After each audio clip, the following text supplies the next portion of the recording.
So, as a young man, Henry was the picture of health. He was tall, he was athletic and energetic. He excelled at sports like jousting, hunting, and tennis. His muscular calves were a point of pride, and his court admired him as a model of physical prowess. That image began to change after his serious jousting accident in January of 1536. He was thrown from his horse, which then landed on him, and he was knocked unconscious for 2 hours. He recovered, but the injuries to his legs marked the start of chronic issues. Initially, the wounds healed, but over time they reopened, turning into painful and persistent ulcers that refused to go away. Ugh. By 1540, the ulcers were a constant problem. They became infected, they caused swelling and drainage and excruciating pain. Ambassadors at court noted the stench from the wounds, which could reportedly be smelled from 3 or 4 rooms away. Henry's mobility was increasingly limited and his frustration grew.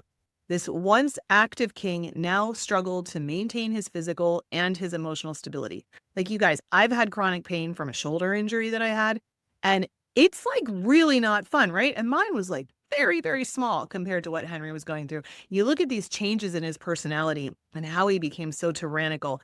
And, not to excuse it, but honestly, I can kind of get it. Like when you're in chronic pain like that, can you imagine like having these ulcers that you could smell from 4 rooms away? How painful that must have been. And just mentally for someone who had been so fit and active. I can't even imagine. So let's talk about the medicine. In Tudor England, medicine was an art as much as it was a science. Treatments were guided by the theory of the 4 humors, which goes all the way back to the Greeks, which dictated that the balance of your 4 humors was essential for good health. Henry's physicians applied this principle to his leg ulcers, often resorting to very painful and invasive procedures that made it a lot worse. The ulcers were lanced and drained regularly to drain out the bad humors, a process that involved, this is not for the squeamish, a process that involved using red hot pokers. They kept the wounds open and increased the risk of infection. Physicians also applied poultices made of herbs like chamomile and mallow, which may have provided some temporary relief, but wasn't a long term solution. There were other treatments like applying compounds made from lead, or they called it unicorn horn, which were far less effective and could actually be quite harmful. Applying lead to an open wound. I'm not a doctor. I don't play one on TV, but I don't think that's a good idea.